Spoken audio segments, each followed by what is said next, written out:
Fala aí, galerinha da Dinais, sejam muito bem-vindos a mais um vídeo macro.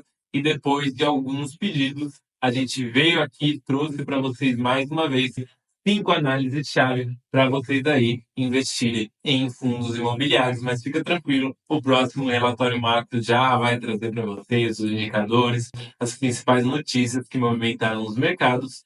Mas a gente acha tão importante trazer para vocês também algumas análises-chave para fundos imobiliários, que a gente sabe o quanto vocês gostam dessa classe de ativo e o quanto ela é presente na carteira de vocês. Então, bora para o vídeo de hoje, sem enrolação. Para quem não me conhece, eu sou o Rodrigo, economista e analista de investimentos da Gem.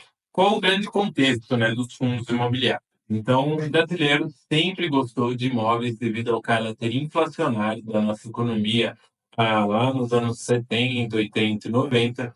Então, seu tio, seu avô, seu pai sempre preferiu investir em imóveis para ter o seu poder de compra protegido, e tem aquela velha máxima: quem compra terra não erra. E pensando nisso, nesse mercado de imóveis, os fundos imobiliários surgiram, possibilitando que pequenos investidores tivessem participações em grandes eventos, em grandes imóveis mesmo, como shoppings, lajes corporativas, galpões logísticos, que normalmente não seriam acessíveis para os pequenos investidores. Então aqui a gente tem a evolução do número de investidores com posição em fundos imobiliários. Então, lá em dezembro de 2009, eram 12 mil investidores somente. Ficou aqui nesse patamar mais baixo até dezembro de 2018, que eram 208 mil investidores. Já a partir de 2019, houve uma explosão aqui dos investidores, passando para 600, 1 milhão e 200, 2 milhões e meio, e atualmente, em julho de 2024, a gente tem mais de 2,7 milhões de investidores em fundos imobiliários, que mostra o crescimento desse mercado e o quanto ele se tornou importante tanto para os investidores quanto para os fundos que atuam nesse mercado. E pensando nisso, trouxe o nosso amigo aqui novamente. A gente quer entender qual a melhor forma de selecionar fundos imobiliários. Então você foi lá, entendeu o que são os fundos imobiliários e decidiu comprar os seus primeiros fundos imobiliários. O que você deve analisar? A gente vai falar aqui 5 principais pontos. Claro que tem muito mais coisa, mas se você fizer isso aqui, você já vai estar na frente de muita gente. Então, bora para o primeiro ponto: tipo de fundo. Isso aqui é basilar. Então, existem principalmente 3 tipos de fundo. Agora a gente vai ter um novo tipo de fundo aí surgindo com a fusão do BCFF, mas esse é assunto para outro vídeo. Então, a gente tem os fundos de tijolo, que investem em imóveis físicos e geram renda de aluguéis. Tem os fundos de papel, que investem em dívidas do setor imobiliário, que tem ali o seu risco de crédito. E fundos de fundos, que diversificam em vários outros fundos imobiliários, então eles investem em outros FIIs.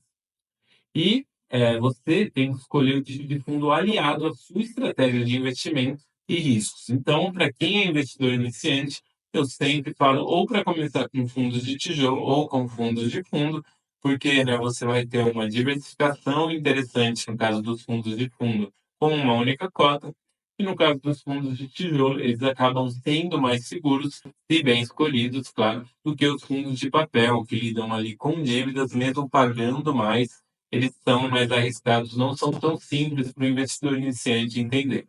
Mas o primeiro passo é você entender qual o tipo de fundo que você está investindo. E aqui um adendo: no caso dos FIAGROS, a grande parte dos FIAGROS são títulos de dívida, são fundos de papel ali no fim do dia. Então fiquem atentos a isso. Segundo ponto para se analisar: o segmento do fundo. Então, existem fundos imobiliários que investem em lajes corporativas, galpões logísticos, shoppings, dívidas, e cada segmento tem um perfil de risco diferente e um retorno diferente também. Por exemplo, fundos de galpão, eles são mais resilientes, principalmente com o crescimento do e-commerce. Já fundos de laje podem enfrentar uma vacância elevada em momentos de crise econômica, quando tem empresas fechando e desocupando ali os escritórios que antes ocupavam. Então, depois de entender o tipo de fundo que você vai investir, você vai entender o segmento do fundo que você vai investir. Isso é muito importante. Antes de começar a sua carteira, o ideal é que você tenha ali já quantos por cento você vai investir em cada tipo de fundo e também cada segmento aí dos fundos. Terceiro ponto: a qualidade dos ativos. Então, isso funciona tanto para fundos de tijolo, de papel e também fundos de fundo. Então, para fundos de tijolo, você tem que olhar itens como a localização e a qualidade dos imóveis. Para fundos de papel, você tem que avaliar a solidez financeira dos emissores das dívidas. Afinal, para eles pagarem essas dívidas, honrarem esses pagamentos, eles têm que ter uma nota de crédito, têm que ter capacidade para conseguir fazer esses pagamentos. E no caso de fundos de fundo, aí você vai ter que analisar a qualidade de cada fundo que está ali, seja ele de tijolo ou de papel. E ativos de alta qualidade, eles acabam garantindo uma maior estabilidade de rendimentos no longo prazo, que é meio lógico se a gente parar para pensar. E no caso de fundos de tijolo, localização e padrão dos imóveis são fatores críticos para a geração de renda. Então, aqui é muito importante a gente olhar de fato a qualidade do que está ali dentro daquele fundo. Será que se é um fundo de lajes corporativas, tem prédios com bom padrão construtivo, em boas regiões, ou são prédios mais antigos, que necessitam de uma reforma, que estão em regiões ali que não tem tanta demanda? Tudo isso vai influenciar muito na sua rentabilidade no longo prazo, porque influencia no desempenho do fundo imobiliário. Quarto ponto, a diversificação dos ativos. Assim como eu e como você, os fundos imobiliários também devem e deveriam, né, pelo menos, diversificar os seus ativos. Então, os fundos multi-multi, com vários imóveis e vários inquilinos, oferecem maior segurança.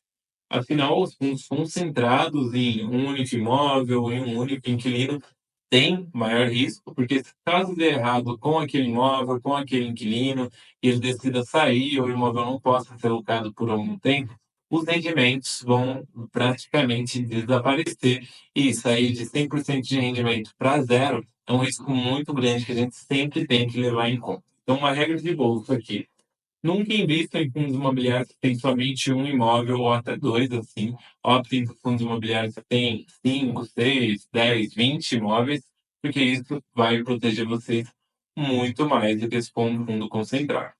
E diversificar imóveis inquilinos reduz o impacto da vacância ou inadimplência, que é basicamente o que eu acabei de falar. Quinto ponto aqui, vacância e inadimplência. Quinto item aqui, vacância e inadimplência. A vacância e a inadimplência, eles afetam os fundos de tijolo e a inadimplência especificamente afeta os fundos de papel.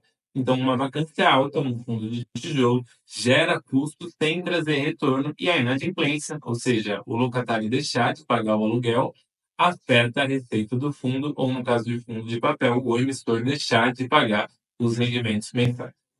E imóveis com baixa vacância e inquilinos de alta qualidade indicam uma boa gestão, um bom portfólio, então isso já é um indicativo interessante.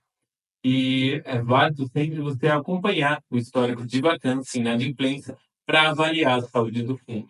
Então, se o fundo tem uma vacância elevada durante muito tempo, por exemplo, o HGRE, por que que tem essa vacância? Será que tem algum problema nos imóveis? Por que a gestão não está conseguindo locar esses imóveis? Então, você sempre tem que ter uma análise crítica do que pode estar por trás desses números. E a vacância constante é um sinal de alerta sobre a gestão ou a atualização ou qualidade dos imóveis, então sempre tem que ficar muito atento a isso. A vacância e a inadimplência são dois pontos que muitos investidores já olham, mas não olham com o devido cuidado ali.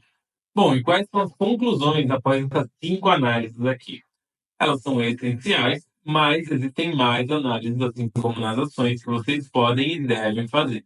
E cada análise essa contribui para um diagnóstico mais completo e seguro do seu aporte, do seu investimento nesse fundo. Avaliar múltiplos fatores melhora as suas chances de sucesso no longo prazo. Continua estudando e aprofundando seus conhecimentos sobre imobiliários, porque esse é um mercado vivo que está em constante mudança, mesmo que não seja tão rápido como as ações. É muito importante a gente estar sempre de olho nos fundos que a gente investe. Vocês podem fazer isso de forma autônoma ou também lendo os relatórios aqui do DIN, porque isso com certeza vai fazer diferença para vocês no longo prazo. Bom, pessoal, esse foi o vídeo de hoje. Espero ter contribuído aí com vocês para conseguirem selecionar melhor os fundos imobiliários. Lembrando que não é nenhuma recomendação. E até a próxima.